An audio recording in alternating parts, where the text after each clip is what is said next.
السلام علیکم۔ شروع کرتی ہوں اللہ کے نام سے جو بڑا مہربان نہایت رحم کرنے والا ہے۔ تو آج کا واقعہ کچھ یوں ہے کہ ہم دو بھائی ہیں۔ بڑے بھائی اسلام آباد میں رہتے تھے اور ان کی دکان تھی۔ میں اور میری والدہ گھر پر اکیلے رہتے تھے۔ میں پنجاب کالج میں پڑھتا تھا، سیکنڈ ایئر کا اسٹوڈنٹ تھا۔ ہمارے گھر کے 2 فلور تھے، ایک فلور میں والدہ رہتی تھی اور ایک فلور میں میں نے اپنی سیٹنگ کی ہوئی تھی۔ میری والدہ کو گھٹنوں کا درد رہتا تھا تو وہ اوپر نہیں چڑھ سکتی تھی اور کام کاج بھی کرنا ان کے لیے بہت مشکل ہوتا تھا، تو اس لیے ہم نے اپنی خالہ کو اپنے ساتھ رکھا ہوا تھا۔ تو خالہ اور امی نیچے فلور پہ ہوتی تھی اور میں سیکنڈ فلور میں ہوتا تھا۔ اس کے ساتھ ہی ہمارا پڑوس تھا اور اس پڑوس میں جو انکل رہتے تھے ان کی 2 بیٹیاں تھیں اور وہ انکل بہت پڑھے لکھے تھے اور بیٹیاں بھی ان کی اچھی پڑھی لکھی لڑکیاں تھیں۔ ایک لڑکی جو تھی ان کی بینک میں جاب کرتی تھی اور ایک جو ہے وہ اپنا بوتیک چلا رہی تھی۔ جو بوتیک چلا رہی تھی وہ جو تھیں سمینہ آپا تھی اور جو بینک میں جاب کرتی تھی وہ جو ہے زرین آپا تھی۔ وہ بہت اچھی دونوں خاتون تھیں۔ میرے لیے تو وہ میری باجیوں کی طرح تھی، بڑی تھی۔ ہمارے گھر بھی ان کا کافی آنا جانا تھا، امی کا بھی دل لگا رہتا تھا۔ اور جو سمینہ آپا تھی ان کی اپنی بوتیک تھی، تو وہ انہوں نے کپڑے کا کام شروع کیا کیونکہ وہ اپنے والد کے ساتھ ہی رہتی تھیں اور ان کو سپریشن ہوئی ہوئی تھی اور ان کی ایک چھوٹی سی پیاری سی بیٹی تھی۔ اب قصہ کچھ یوں ہے کہ وقت کے ساتھ ساتھ ایسا ہوا، میرا ٹیسٹ تھا، اتوار کا دن تھا۔ میں نے پورا دن ٹیسٹ کی تیاری کرنی تھی۔ مغرب کی نماز کے بعد سوچا کہ ایک بار پھر سے میں ٹیسٹ پر نظر ڈال لوں، یہ صحیح ٹیسٹ آسانی سے ہو جائے گا۔ میں کتاب ہاتھ میں لیے ٹہل رہا تھا کہ میں نے دیکھا کہ سمینہ کے گھر پر نظر پڑی۔ اکثر میں اپنی چھت سے سمینہ آپا سے بات کر لیا کرتا تھا۔ جب میری نظر پڑی تو میں نے دیکھا کہ سمینہ آپا صحن میں کھڑی زمین کی طرف دیکھ رہی ہیں اور ان کا سر نیچے کی طرف ہے، چہرہ میری طرف نہیں تھا، مگر ان کی جسامت بالکل سمینہ آپا کی طرح ہی تھی۔ بال کھلے ہوئے تھے اور عجیب سا پرانا لباس پہن رکھا تھا اور جس پہ گوٹے کا کام ہوا تھا۔ اس سے پہلے کہ میں ان کو آواز دیتا کہ میری خالہ نے مجھے آواز دی کہ چلو والدہ بلا رہی ہیں، کھانے کا ٹائم ہو گیا ہے، نیچے آ جاؤ۔ میں نے بولا خالہ میں آ رہا ہوں۔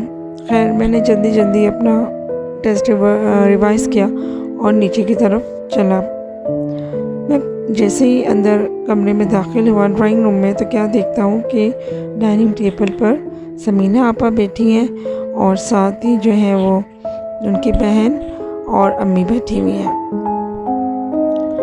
میں حیران ہو گیا کہ سمینہ آپا یہ کیا کر رہی ہیں، ان کو تو میں نے اوپر دیکھا تھا اور وہ میری والدہ کو اپنے جوڑے دکھا رہی تھی۔ میں نے حیرانی سے پوچھا آپا آپ یہاں کیا کر رہی ہیں، آپ کو تو میں نے ابھی چھت پہ دیکھا تھا۔ تو آپا نے بولا چھت پہ نہیں تو میں تو یہاں تمہارے گھر ہوں، تمہاری والدہ کو جوڑے دکھا رہی ہوں، میں چھت پہ کیوں ہوں گی۔ وہ ہنس پڑی کہ کیا ہو گیا ہے تمہیں، کچھ زیادہ ہی پڑھائی کر لی ہے شاید کہ تمہیں ایک کے 2 نظر آنے لگے ہیں۔ میں تھوڑا سا شرمندہ ہو گیا۔ خیر میں نے سوچا شاید مجھے وہم ہوا ہوگا یا مجھ سے کوئی مسٹیک ہو گئی ہوگی اور میں نے بات ٹال دی اور ہم گپ شپ لگانے لگے۔ اسی باتوں میں کھانا ختم ہوا۔ خیر کچھ ٹائم گزرا اور کوئی 15-20 دن گزرے ہوں گے کہ آپا بڑی خوش باش جو ہے ہمارے گھر آئیں۔ ان کے ہاتھ میں مٹھائی کا ڈبہ تھا۔ انہوں نے بتایا کہ ان کا بوتیک کا کام بہت اچھا چل پڑا ہے اور اب وہ خود ہی شوق کو مزید بڑھا رہی ہیں اور وہ اور محنت کر رہی ہیں اور وہ لوگ بہت خوش ہیں کہ ان کو اب پروفٹ ہو رہا ہے۔ ہم نے ان کو مبارکباد دی کیونکہ 1 سال سے تو ان کو فائدے کے بجائے نقصان ہی ہو رہا تھا، اور پھر کچھ عرصے میں ان کا بوتیک اتنا اچھا چل پڑا کہ انہوں نے ایک اور برانچ کھول لی اور ایون اپنی بہن کی بھی جاب چھڑوا دی کہ تم میرے ساتھ ہی کاروبار میں لگ جاؤ۔ اور وہ دونوں بہت اچھا اپنا بوتیک چلا رہی تھی، اور ایک اور بوتیک انہوں نے اپنے ہی شہر میں کھول لیا تھا۔ وہ کافی مصروف ہو گئی تھی۔ ایک دن امی بتاتی ہیں کہ وہ ان کے گھر گئیں۔ سمینہ آپا کا آنا بہت کم ہو گیا تھا، تو امی ان سے کے گھر گئی ملنے کے لیے، اس لیے کہ ہمارے تعلقات اپنے نیبرز سے بہت اچھے تھے۔ سمینہ آپا ان کی والدہ سے بہت اچھی سلام دعا تھی، میری والدہ کی بھی، اور مجھے بھی وہ اپنے بیٹوں کی طرح ہی پیار کرتے تھے انکل۔ تو کیا ہوتا ہے کہ امی پوچھنے کے امی جب آئیں تو کچھ پریشان سی تھی۔ میں نے امی سے پوچھا کہ امی کیا ہو گیا، آپ کیوں پریشان ہیں؟ تو امی بولی کہ مجھے سمینہ کچھ صحیح نہیں لگی، میں گئی ہوں تو وہ بڑی خاموش سی، سنجیدہ سی اور کمزور بھی ہو رہی ہے، اللہ خیر کری، پتہ نہیں کیا بات ہے۔ میں نے تو پوچھا تو وہ بولی کہ نہیں، کام کا پریشر ہے اور کوئی وجہ نہیں۔ خیر بات آئی گئی ہو گئی۔ 1 ہفتہ گزرا، رمضان شروع ہو چکا تھا۔ میں سحری کر کے یہی کوئی 3 ساڑھے 3 بجے کا ٹائم ہوگا، اپنے کمرے میں آیا تو مجھے ایک دم بہت زیادہ چیخنے کی اور رونے کی آواز آئی۔ میں گھبرا گیا کہ یہ آواز کہاں سے آ رہی ہے۔ میں جلدی سے باہر بھاگا تو امی بھی اپنے کمرے سے نکلی اور بولا اللہ خیر کرے، یہ آواز کہاں سے آ رہی ہے۔ ہم نے غور کیا تو آواز سمینہ آپا کے گھر سے آ رہی تھی۔ ہم جلدی سے بھاگے ان کے گھر۔ جیسے ہی میں ان کے گھر پہنچا تو کیا دیکھتا ہوں کہ سمینہ آپا صحن میں بیٹھی ہوئی ہیں اور زور سے چلا رہی ہیں، اور جیسے ہی انہوں نے مجھے دیکھا تو ایک دم چپ ہو گئی، اور وہ زمین پہ بیٹھی تھی اور ان کی آنکھیں دیکھ کے لگتا تھا جیسے وہ لمبے عرصے سے سوئی نہیں ہیں، اور آنکھیں بھی ہلکی سی سرخ ہو رہی تھی اور ان کی آنکھوں کے گرد سیاہ ہلکے ہو چکے تھے۔ اب وہ بالکل ساکت ہو گئی تھی اور ان کی بہن ان پر قرآن پاک پڑھ کے پھونک رہی تھی۔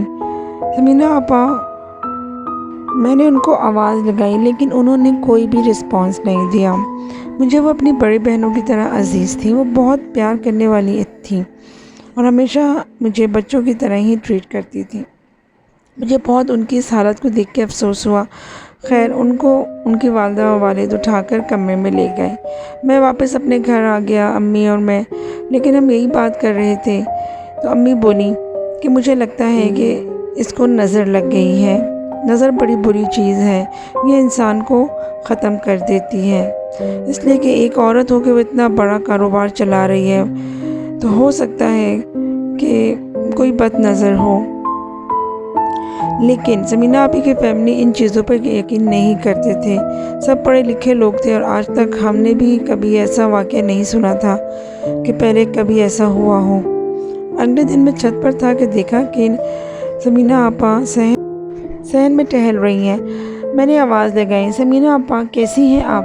انہوں نے سنجیدگی سے کہا کہ میں بالکل ٹھیک ہوں، بس کام کی وجہ سے تھوڑا ڈپریس رہتی ہوں، اور کوئی بات نہیں۔ میں نے مسکراتے ہوئے کہا کہ آپ اپنا خیال رکھیں۔ انہوں نے ہلکی سی مسکراہٹ کے ساتھ سر ہلایا اور میں اپنے کمرے میں چلا گیا۔ میں نے ان کے جواب سے مطمئن ہونے کی کوشش کی، لیکن میں مطمئن نہیں تھا کیونکہ ان کی حالت سے معلوم ہوتا تھا کہ وہ بہت ڈاؤن ہیں، جیسے عرصے سے بیمار ہوں، جیسے بہت تھکی ہوئی ہوں۔ 2 دن بعد بڑی بہنوں نے افطاری کروائی تھی۔ جب باقی سب لوگ جا چکے تھے تو سمینہ آپا، چچا، میں اور میری والدہ اور میری خالہ اور ان کی بہن صحن میں بیٹھے باتیں کر رہے تھے۔ اب سمینہ آپا بھی بہتر لگ رہی تھی اور اپنے فیصلہ آباد والے اسٹاک جو انہوں نے منگوائے تھے کپڑوں کے، اس کی باتیں کر رہی تھیں کہ اتنے میں ایک دم باتیں کرتے کرتے ان کی نظر باہر کے دروازے کی طرف گئی اور ان کی آنکھیں بڑی ہوتی چلی گئیں، جیسے کوئی چیز انہوں نے بہت ڈراؤنی خوفناک چیز دیکھ لی ہو۔